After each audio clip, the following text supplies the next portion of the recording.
The old clock in the hallway chimed midnight, each resonant bong echoing through the cavernous, dust-laden studio like a hammer blow against a coffin lid. Rain lashed against the tall, grimy windows, distorting the already dim lamplight into wavering, monstrous shapes that danced across the canvases. Elias, hunched over his easel, didn't flinch. He was beyond such petty disturbances. His world was a tapestry woven from shadows and whispers, a realm he was meticulously and perhaps dangerously attempting to render onto canvas. He was an artist, or at least that's what people called him. But Elias's art was far from the sun-drenched landscapes or delicate portraits that adorned the salons of the city. His work was different. It was a visceral exploration of fear, a primal scream captured in oil and pigment. His subjects were not human, not entirely. They were the creatures that slithered in the periphery of nightmares, the forms that haunted the dark corners of the mind. His studio, a repurposed warehouse on the docks, was as much a part of his art as the canvases themselves. The air hung thick with the scent of turpentine, linseed oil, and something else, something metallic and faintly sweet, like old blood. Cobwebs draped from the rafters like morbid decorations, and discarded sketches lay scattered across the floor, a graveyard of half-formed horrors. Among them were sketches of beings with too many limbs, eyes that bulged unnaturally, and mouths that stretched impossibly wide, filled with rows of needle-sharp teeth. Elias had always been drawn to the macabre. As a child, he would spend hours in the attic, poring over his grandfather's forbidden collection of antique medical texts, fascinated by the grotesque anatomical diagrams. This fascination, however, had curdled over the years, twisting into something far more consuming. He no longer merely observed the strange and the unsettling. He felt compelled to bring it to life. It had started subtly, a shadow that seemed to writhe on the wall of his childhood bedroom, a whispered voice that called his name when no one was around. He dismissed them as childish fantasies, products of an overactive imagination. But the whispers grew louder, the shadows more insistent. They weren't just in his mind anymore. They were pressing in, begging to be acknowledged, to be given form. His first truly disturbing painting, The Lurker in the Alcove, had been met with a mixture of awe and revulsion. It depicted a formless shape, a mere suggestion of darkness, with a single unblinking eye staring out from the canvas. Critics praised his technical skill, but recoiled from the sheer psychological terror it evoked. Elias, however, felt a strange sense of catharsis. He had given substance to the intangible dread that had plagued him for so long. But his latest project was different.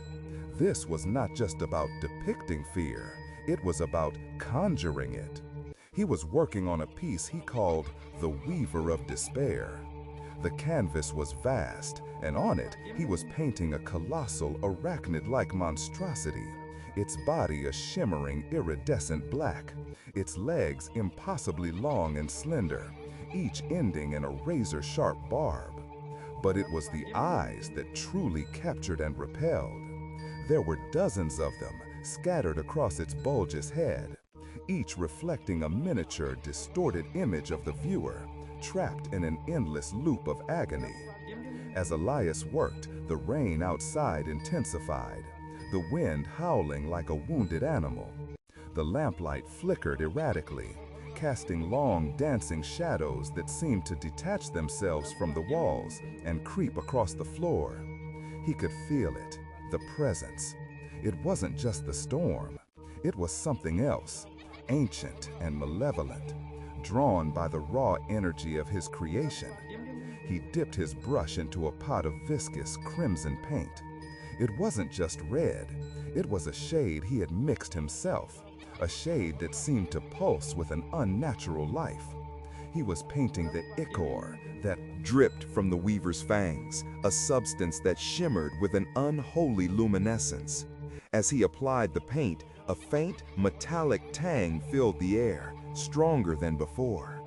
A sudden gust of wind slammed against the studio door, rattling the heavy oak with the force of a battering ram.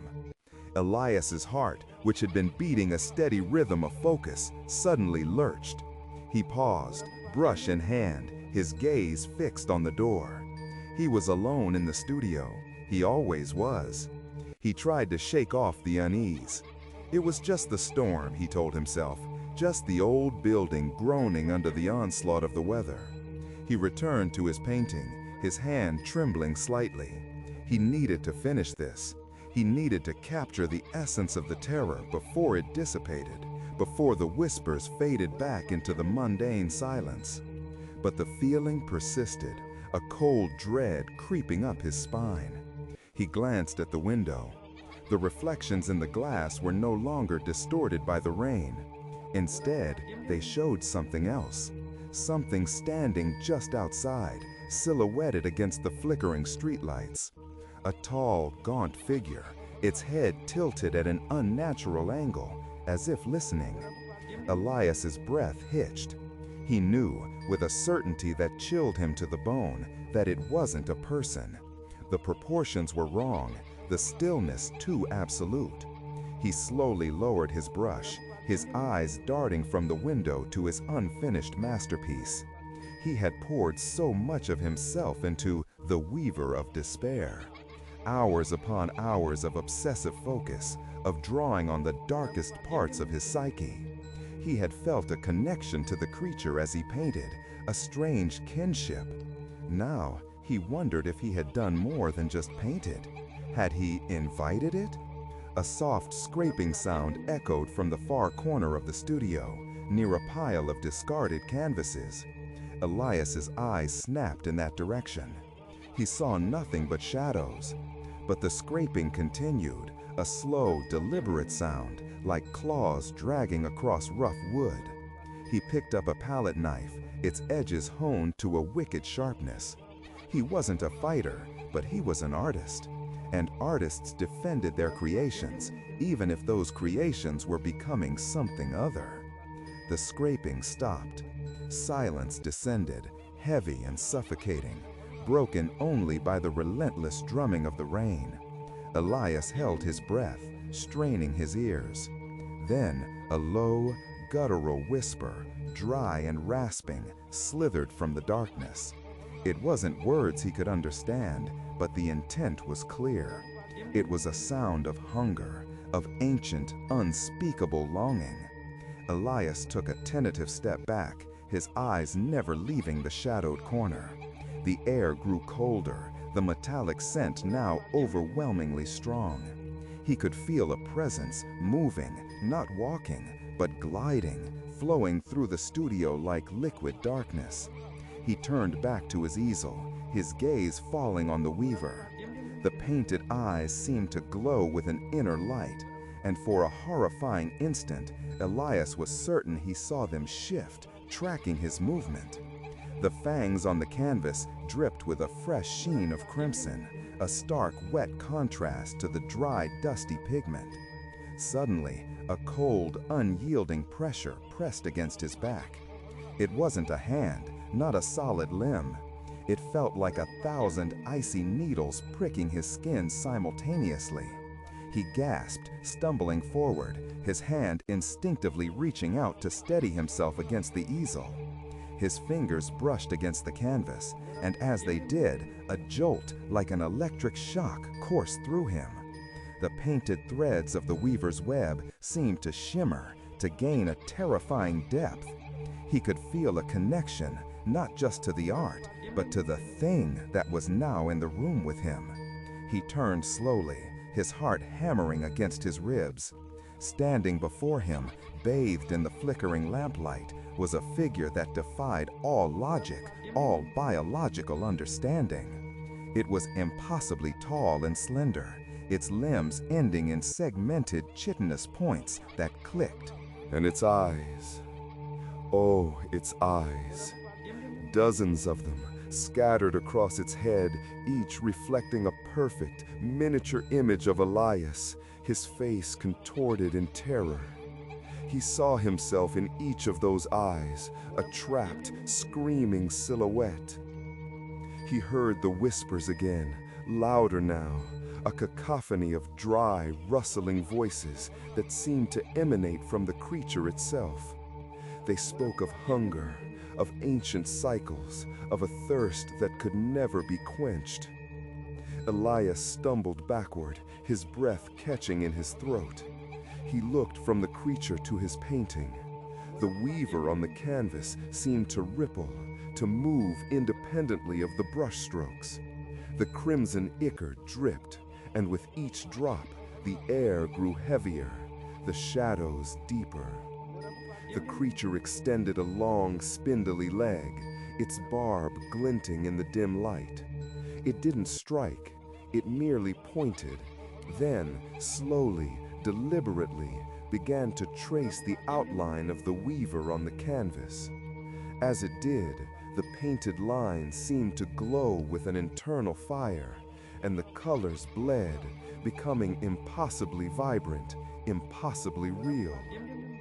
Elias understood then. He hadn't just painted a monster, he had painted a doorway. And the weaver of despair, was not merely an image, it was a summoning. He had invited the very essence of his nightmares into his studio, and now it was here, not to destroy him, but to claim him. He felt a strange sensation, a pulling, a drawing out of his very being. It was as if his essence, his fear, his despair was being siphoned from him, feeding the creature, and in turn, feeding the painting.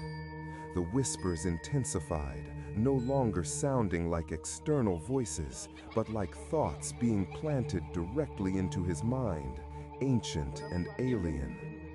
He looked at his hands, the hands that had held the brush, the hands that had brought this horror to life. They felt numb, distant. He could see a faint, shimmering luminescence radiating from them, a luminescence that mirrored the ichor on his canvas. The creature made a soft, clicking sound, a sound that Elias now recognized as a form of amusement. It gestured with its leg towards the door, then back to Elias. The message was clear. He was no longer the artist. He was the medium. He turned and walked towards the door, his movements stiff and robotic. He didn't resist. There was no point. He could feel the weaver's gaze on his back, 1,000 tiny points of attention, 1,000 reflections of his own terror. As he reached the door, he glanced back one last time. The creature was still standing by the easel, its silhouette sharp and defined against the canvas. The weaver on the painting seemed to be more alive than ever, its multitude of eyes fixed on Elias, a chillingly triumphant gleam in their painted depths. The crimson ichor dripped and dripped, a steady, mournful rhythm. He stepped out into the relentless rain, the cold water a shocking contrast to the unnatural chill that had permeated the studio. The door of the warehouse creaked shut behind him, plunging the interior into an even deeper darkness, save for the faint, unholy glow emanating from the canvas. He heard a soft rustling sound from within, like silk being unfurled, or perhaps like the gentle unfurling of impossibly many, impossibly sharp legs. He didn't look back. He couldn't. He knew that what was created on that canvas had now found its true form, and that the whispers he had once dismissed as figments of his imagination were now a permanent, chilling chorus echoing in the empty halls of his mind, a constant reminder that some doors, once opened, could never be closed. The rain continued to fall, washing over him, but it could never cleanse the stain that had been etched onto his soul, a stain as dark and as terrifying as the art he had so carelessly, so fatally brought to life.